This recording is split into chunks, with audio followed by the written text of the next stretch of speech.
It was a quiet Saturday morning in the small town of Willow Creek. The kind of morning where the birds chirped in unison, the breeze carried the scent of wildflowers, and everything felt untouched by the chaos of the world beyond. For single mother Emily Carter, it was a rare day off, one she planned to spend entirely with her 8-year-old daughter, Lily. Emily, a nurse at the local hospital, often worked long shifts and rarely got moments like this. She packed a simple picnic, laced up Lily's sneakers, and together they set off to the park just 2 blocks from their modest home. Their golden retriever, Max, too old to keep up with energetic children, remained at home. What Emily didn't realize as she locked the front door was that this day, serene as it began, would unravel a nightmare neither she nor her daughter would ever forget. Willow Creek Park was a favorite for local families. Its large oak trees offered cool shade, and the small playground nestled within its center was always echoing with the sounds of laughter and childhood. Emily watched as Lily dashed toward the swings, her long blonde ponytail bouncing behind her. There was a light in Lily's eyes, the unfiltered joy of a child unaware of the darker shadows the world sometimes held. Emily spread out a blanket under the biggest oak and pulled out her book, glancing up every so often to check on her daughter. The park wasn't crowded that day, just a few other families scattered around. Everything seemed perfectly normal until it wasn't. At first, Emily didn't notice Lily was gone. She'd looked up from her book and saw her daughter still on the swings, smiling at a little boy next to her. She looked down to turn a page, and when she looked up again, Lily was no longer there. She stood abruptly, her heart skipping a beat. Maybe Lily had run toward the slide or the monkey bars. But when Emily scanned the area, she saw no sign of her daughter's bright blue jacket. Panic set in almost instantly. "Lily," she called, trying to keep her voice calm. "Lily, honey, where are you?" No answer. Emily ran toward the swings, then to the slide, then circled the entire playground. No one had seen her daughter. Her breaths grew sharp and shallow. The other parents started to take notice. One offered to help, another began dialing the police. Within minutes, officers arrived.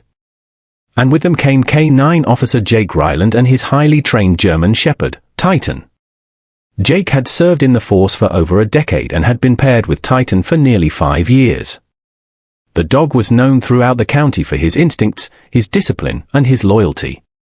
Together, they had solved missing person cases, tracked fugitives, and even uncovered a child buried beneath rubble after a gas explosion. But what Jake noticed right away in Emily's case was the speed at which everything had unfolded. A child doesn't just vanish into thin air. He crouched beside her, asked for Lily's scent, anything the dog could pick up. Emily, still trembling, handed over Lily's jacket. Jake let Titan sniff the garment. The dog's ears perked up. With a low growl, he began to move.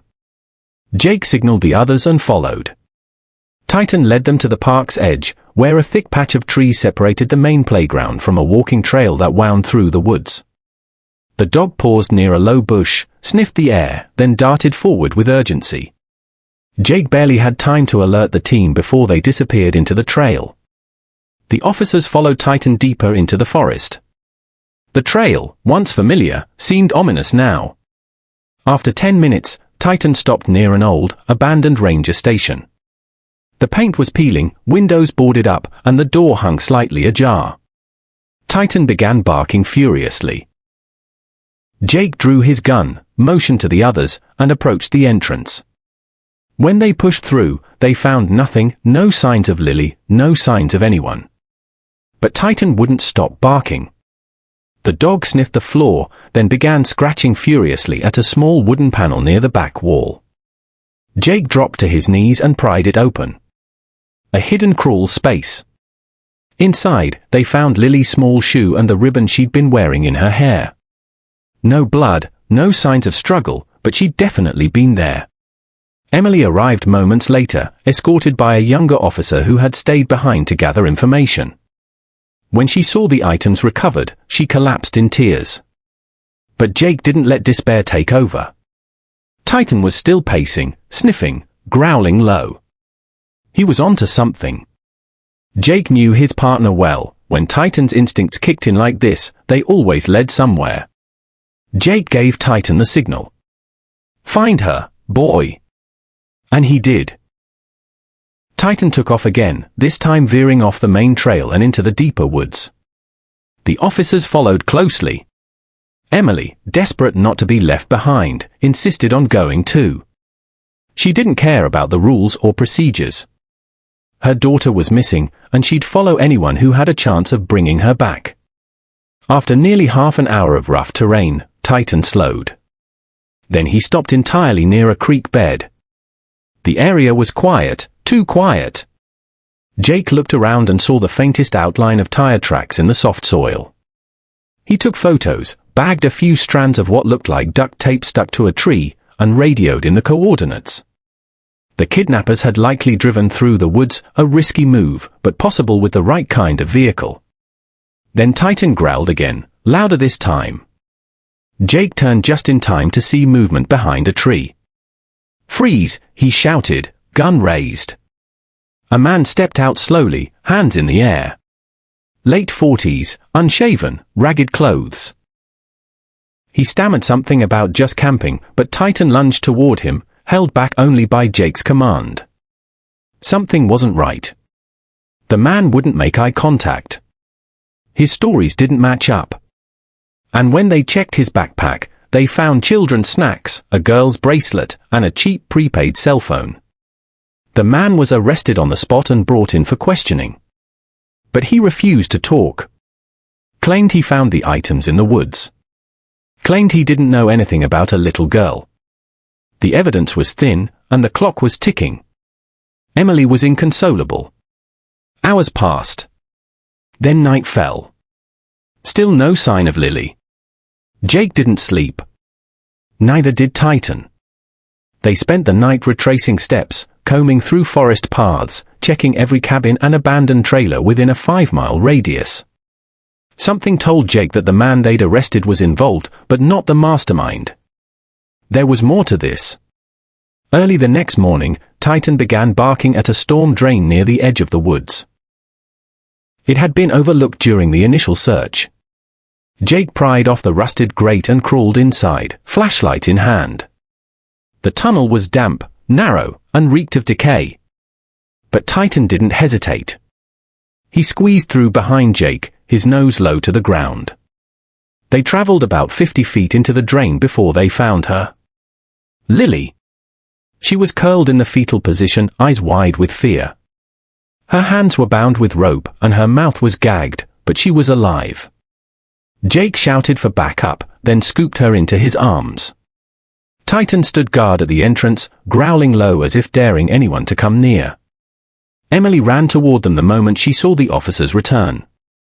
She didn't even wait for the ambulance. She threw her arms around her daughter, sobbing uncontrollably. Lily, still shaken and dazed, whispered 2 words through her tears, "The man." That was all she could manage before she passed out in her mother's arms. She was rushed to the hospital and treated for dehydration and shock. Doctors said she'd be okay, physically.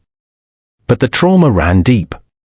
When she finally awoke, surrounded by her mother, police, and hospital staff, what she said changed everything. There were others, she whispered, clutching her mother's hand tightly. Other kids. He wasn't alone. There was a woman too. She said they were taking us to the farm. Jake's heart sank. This wasn't a random abduction. It was something organized. Something far worse than anyone had imagined. A trafficking ring, maybe. Or worse. And Titan, the brave K9 who had saved Lily's life, had just opened the first door to a much darker, more disturbing truth. To be continued. Lily hadn't spoken more than a few words since she was rescued, but those words were enough to send a chill down the spine of every officer in Willow Creek. The farm. The phrase hung in the air like smoke, thick and choking. Officer Jake Ryland had heard countless stories over his decade-long career, runaways, domestic disputes, missing children, but nothing hit him quite like this. A child trafficked, hidden away in an underground drain, whispering about others still trapped. And now there was the word farm, a code, a place, a nightmare waiting to be uncovered. Back at the station, the man they had arrested remained stone silent, even under intense questioning. His name was Greg Mathis. No priors. No ID when he was picked up. But forensics had traced the cell phone they found in his bag. It had received multiple messages over the past 2 weeks. All from burner numbers. Most were encrypted. But one was a single text, unprotected, missed by whoever set up the network, dropped the girl at the barn. Midnight. Don't be seen. It wasn't much. But it was enough. Jake and Titan returned to the woods that night, this time with a full team and night vision gear. Emily had begged them to let her help. She couldn't rest knowing there were other children involved. But Jake refused. He needed her to stay safe, and more importantly, to be there for Lily. The little girl hadn't stopped clutching her stuffed rabbit since waking up. Her eyes stayed fixed on shadows, and she flinched at every sound. She was traumatized. But her memory was sharp. Jake had asked her gently about the woman. Lily nodded slowly and described a tall lady with red hair and a long scar down her cheek. She called me Mouse, Lily whispered.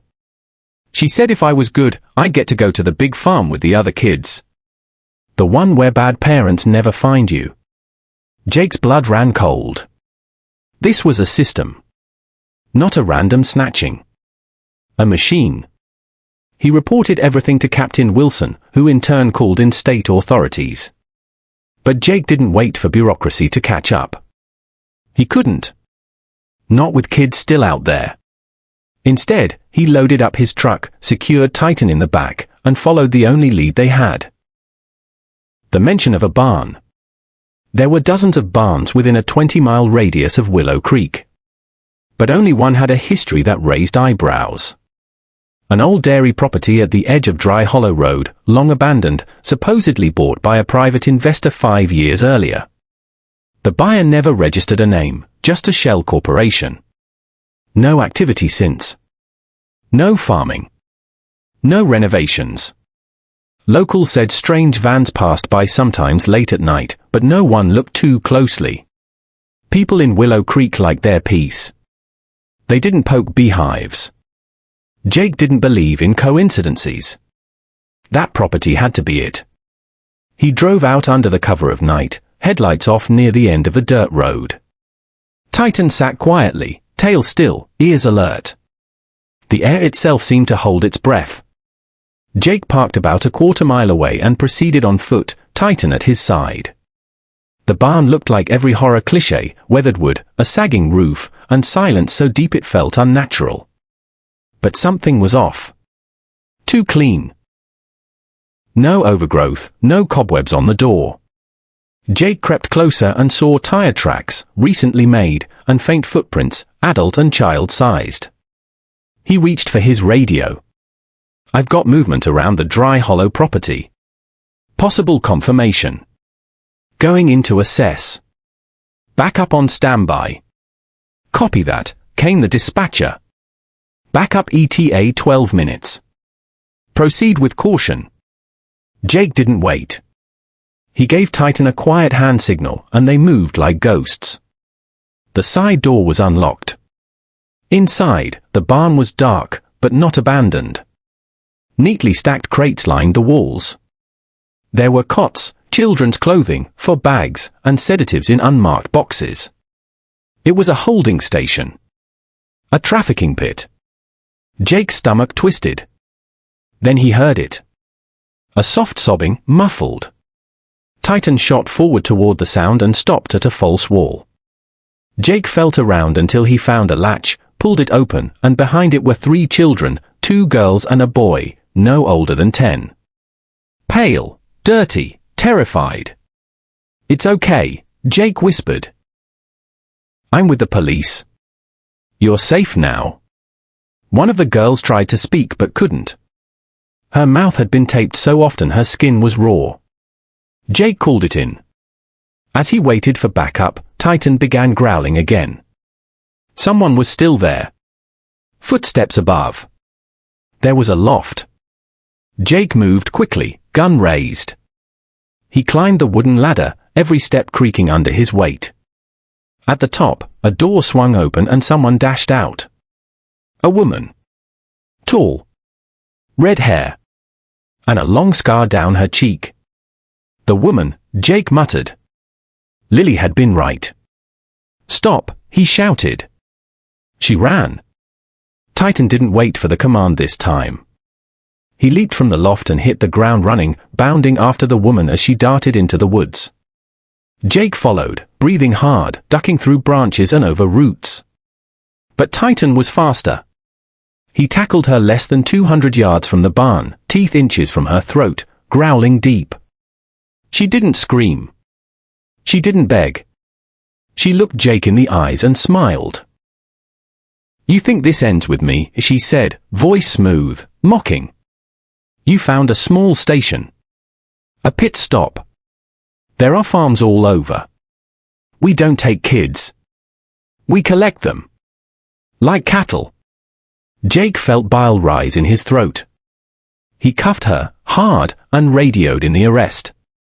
Back at the station, she identified herself as Delilah Monroe. No known records. No birth certificate. Nothing on paper. But she talked. Proudly. She described a network that spanned across state lines. Barns, trailers, warehouses, each a node in a dark web that trafficked children for labor, black market adoptions, and worse. She mentioned names. Code names. The broker. Shepherd. Dr. V. Sick hierarchies. She said the operation had been running for years, decades even, shielded by wealth, protected by silence.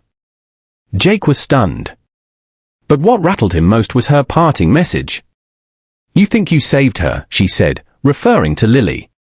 But she was never the target. She was just the bait. Jake froze. What do you mean? He asked. Delilah's smile widened. You'll see. That night, Jake couldn't sleep. The warning echoed in his mind. He looked over the files. The children rescued confirmed her story. They spoke of multiple stations, of being moved like packages, blindfolded, drugged, told they were going to a better place. One girl, Sophie, age 7, spoke of a man called Dr. V, who examined them before they were sent onward. Another boy remembered a room with cameras and cages. It was a network. Vast. Hidden. And Lily's case had opened it all up. Jake checked on her again at the hospital. She was awake, drawing pictures with crayons. He sat beside her gently. Hey, kiddo, he said softly. Lily looked up, her eyes clearer now. Did you find the farm? We found one, Jake said. Thanks to you. Lily nodded slowly. The lady said it's like a train. The barn was just a stop. She said the real place is where kids disappear forever. Jake asked what else she remembered. She hesitated. The man in the mask. He said my mom was next. Jake's chest tightened. What man?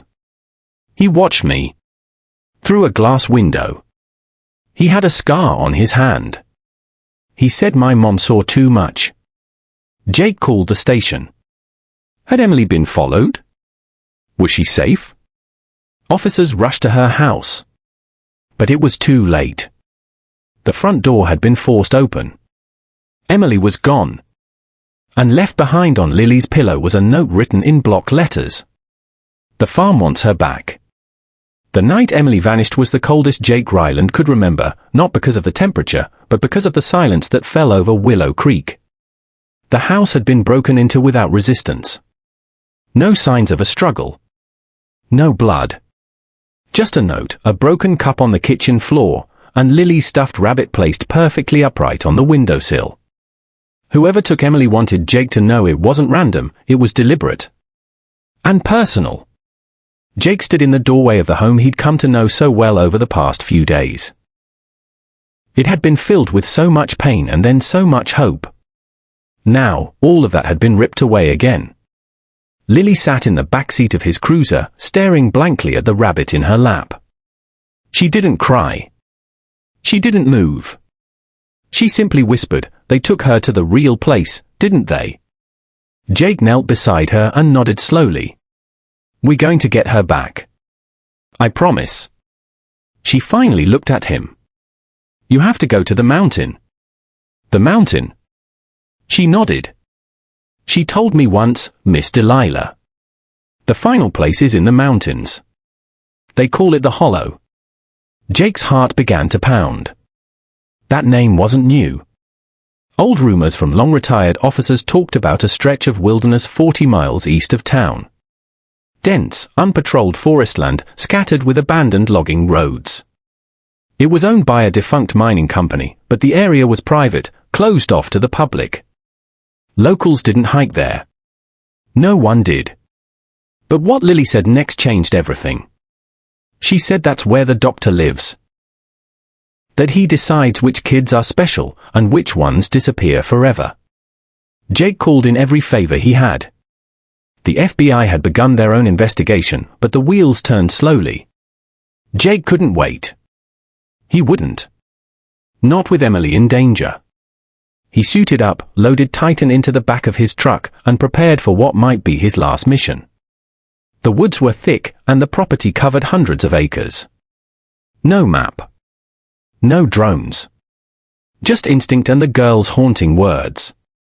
Before he left, Lily pressed something into his hand, a crumpled piece of paper.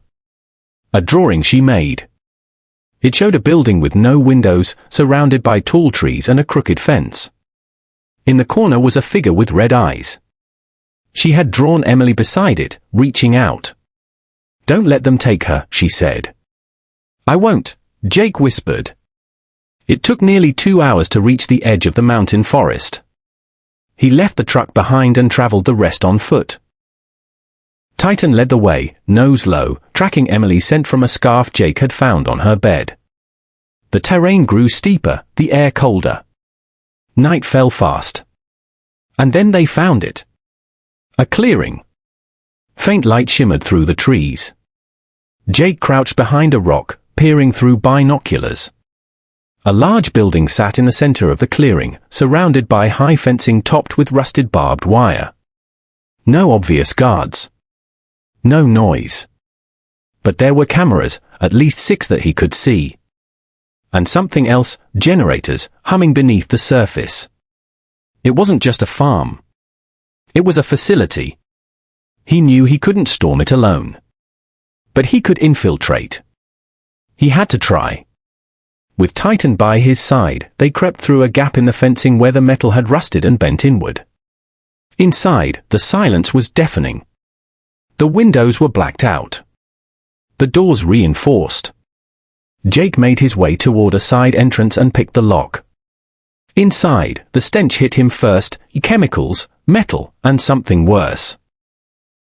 The hallway was lined with rooms. Each one with a number.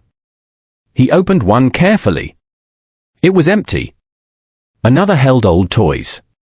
A third had restraints bolted to the wall. Then he heard it. A faint voice. "Help!" Jake followed the sound, his heart thundering. He found her in room 7. Emily, tied to a chair, eyes swollen, lip bleeding, but alive. "Emily," he gasped, rushing to her. "Jake," she croaked. "It's a trap." Before he could respond, a voice boomed over a hidden intercom. "Detective Ryland. I was wondering how long it would take you to find me." Jake froze. The voice continued. Calm. Cold. Confident. "You're inside the final sanctuary now. You've seen the others, our shadows. But this place? This is where the true work happens. You call it trafficking. I call it selection. Evolution. We take the forgotten, the unwanted, and we find them purpose.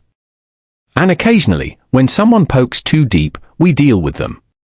The door slammed shut behind Jake. Locks engaged. Lights went red. "Let's see what your K9 can really do," the voice sneered. Then came the sound, metal grinding, gates opening. Titan growled low in his throat. A moment later, another door burst open and out came two trained attack dogs, lean, brutal, starved for violence. Jake quickly untied Emily and shoved her behind him. "Titan, hold," he barked. Titan didn't hesitate.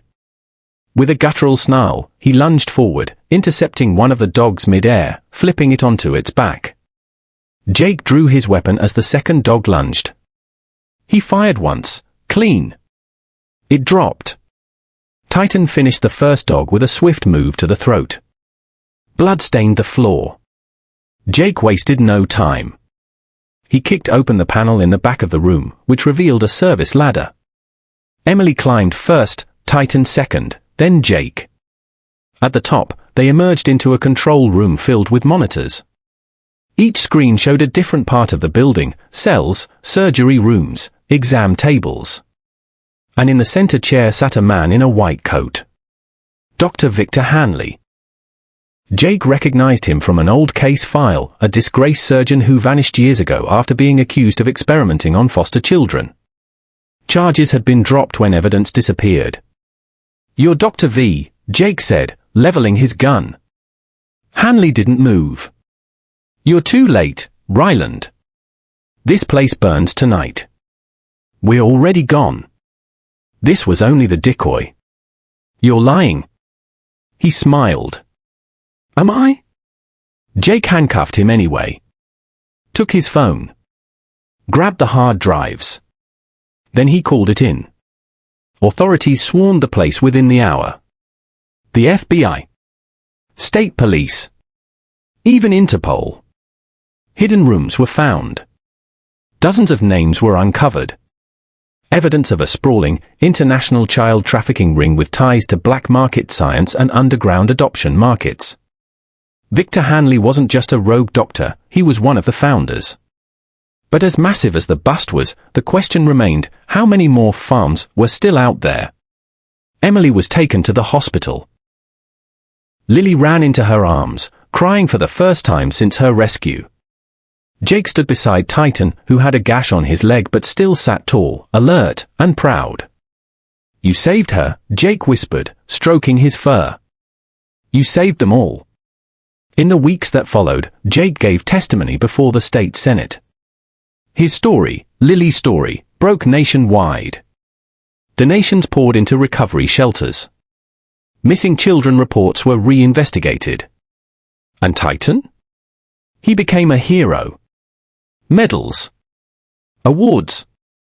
But more than that, he became a symbol. A symbol that there's still hope. Still heroes. Even in the darkest places. But the final twist came months later. Jake received a letter with no return address. Inside was a single photo. Lily. Emily.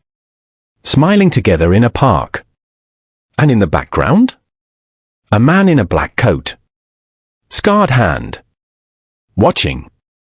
Jake dropped the photo, his throat tightening. The fight wasn't over. But he would be ready. He looked down at Titan. "You up for another mission, buddy?" Titan wagged his tail. "Always."